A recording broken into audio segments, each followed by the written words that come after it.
Moi, je suis Dr Muriel Granjon. Je suis la fondatrice du centre Neuroconcept. Neuroconcept est né il y a 5 ans. Il est né de ma passion pour la clientèle neurologique, mon goût pour la recherche et les technologies et les besoins de la communauté. D'abord, ça me fait plaisir d'être là aujourd'hui pour répondre à des questions concernant Neuroconcept, parce qu'effectivement, je pense qu'on est un système innovant en santé dans la prise en charge pour la réadaptation physique des clients avec une condition neurologique.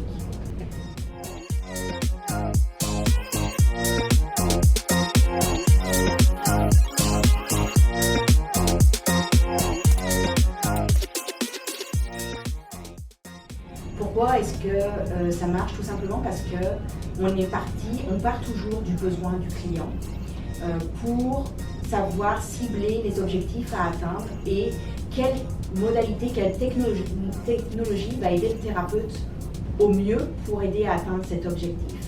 Toute l'entreprise a été créée par rapport aux besoins de la clientèle qu'on traite ici, donc à savoir la clientèle avec des conditions neurologiques. Donc chaque technologie a été choisie par rapport aux besoins qu'on connaissait avec notre expérience de cliniciens mais aussi de chercheurs pour être adaptée au mieux aux besoins de cette population dans la communauté. Au niveau de l'utilisation qu'en font les professionnels de la santé dans leur plan de traitement, c'est qu'on les accompagne tout le long de l'utilisation de ces technologies.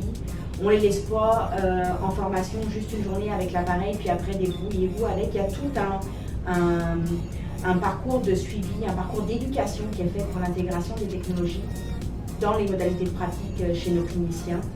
Globalement, avec l'expérience, on sait que ça prend 6 mois au minimum pour qu'un professionnel de la santé soit à l'aise d'utiliser une nouvelle technologie dans sa modalité de pratique. Et on compte à peu près 1 an pour qu'il l'utilise de manière vraiment efficace, puis des fois qu'il arrive même à l'utiliser, même plus pour les objectifs pour lesquels la technologie a été construite ou designée, mais plus pour en fonction vraiment des objectifs cliniques.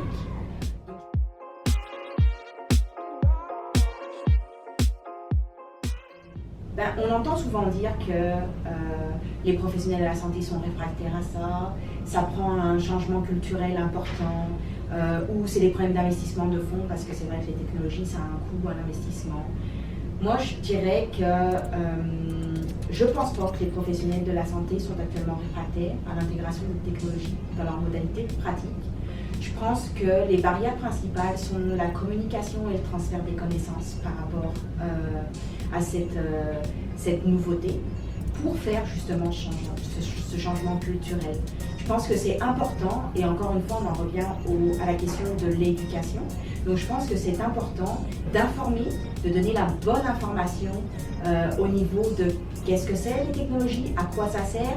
Là c'est sûr que chez Neuroconcept on est dans ce qu'on appelle le monde de la réadaptation physique. Donc moi je parle à ce niveau-là, au niveau de la réadaptation physique. Donc informer les professionnels de la santé, les former aux technologies, les accompagner une fois qu'ils sont formés dans les technologies. Donc c'est sûr que ça prend aussi un niveau, une expertise pour les accompagner là-dedans. Est-ce qu'actuellement on a l'expertise dans le système public pour l'intégration des technologies en réadaptation? Je ne suis pas sûre. Je ne suis pas sûre parce que on le sait que c'est un gros système. On sait que les communications ne sont pas forcément évidentes. On a vu pendant la pandémie entre les institutions entre elles, même entre les équipes à l'intérieur d'un même établissement, ça peut être compliqué. Donc je pense vraiment qu'il y a, c'est au niveau du transfert des connaissances et de la communication des informations qu'il y a un gros travail à faire pour opérer ce changement. Est-ce que vous pensez que Neuroconcept a l'expertise pour aider ce système là-dedans? Définitivement. On a 5 ans de retour de données sur l'intégration des technologies dans nos modalités de pratique.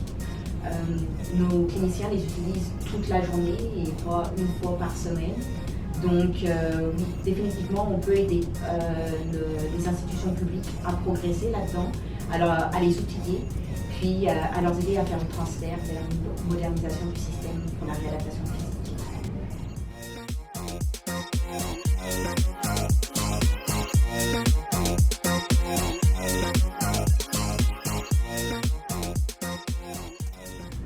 dirais que la littérature scientifique démontre quand même que certaines de nos technologies, alors je vais m'entendre sur un point avec eux il y a un tri à faire dans les technologies, puis là il y a un travail à faire de données probantes, puis de recherche scientifique avant d'intégrer une technologie dans les modalités pratiques.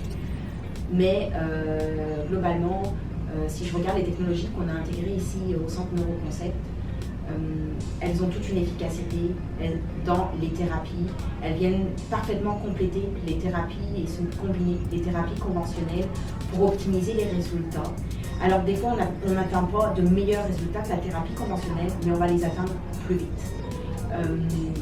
Un autre aspect aussi, c'est que au niveau de la charge physique du travail en réadaptation, ici avec la clientèle neurologique, utiliser par exemple une machine pour un entraînement à la marche, ça nécessite un seul thérapeute qui va pouvoir se briser physiquement pour préparer le setup du patient dans la machine. Alors qu'avec une thérapie conventionnelle, il y a certains clients qu'on ne pourrait même pas entraîner à la marche. Puis il y en a d'autres où il faudrait être 2 ou 3 thérapeutes pour pouvoir faire le même type d'exercice. Et encore là, on ne pourrait pas reproduire de manière efficace l'entraînement qu'on a actuellement avec les technologies. Il faut faire attention parce que ça ne veut pas dire que la technologie va remplacer l'expertise du thérapeute. Non, ce que je suis en train de dire, c'est que la technologie est un outil dans la modalité de pratique. Elle ne vient surtout pas remplacer l'expertise du thérapeute. L'expertise du thérapeute est nécessaire pour définir si la technologie est nécessaire dans le plan de traitement du patient, à quelle fréquence, comment, avec quel paramétrage, etc. Le point qui est quand même important, c'est qu'il faut regarder le contexte économique et social qui se passe actuellement au Québec, dans plusieurs pays pour qui la population vieillit. On le sait que la courbe est inversée, elle a commencé à s'inverser au Québec. Ça veut dire que nos gens dans la population qui ont besoin de plus en plus de réadaptation physique pour rester indépendants au niveau fonctionnel à la maison, le nombre de personnes avec des conditions neurologiques augmente également. Parallèlement à ça, on a une crise de main-d'œuvre dans le secteur de la santé.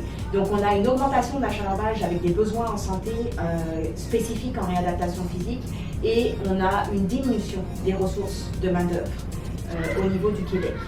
Donc les technologies vont être là aussi pour essayer d'aller compenser ce manque de main-d'œuvre. Comme je vous disais tantôt, moi avec une machine, ça me prend un thérapeute. Une thérapie conventionnelle, ça prendrait 3 thérapeutes. Donc ça me permet de libérer 2 autres ressources au niveau des thérapeutes pour aller prendre en charge 2 autres clients. Donc c'est aussi un outil qui va nous permettre éventuellement d'aider à mieux gérer la crise démographique et le vieillissement de la population avec les problèmes de santé qui vont avec cette variable-là au Québec actuel. Pour conclure, globalement, je dirais que moi, je crois dans l'intégration des technologies en santé et je crois en l'éducation des gens pour améliorer la prise en charge en santé. En fait, je crois plus en l'investissement dans l'amélioration des compétences des gens que dans l'investissement des infrastructures actuellement avec le contexte qu'on connaît en santé.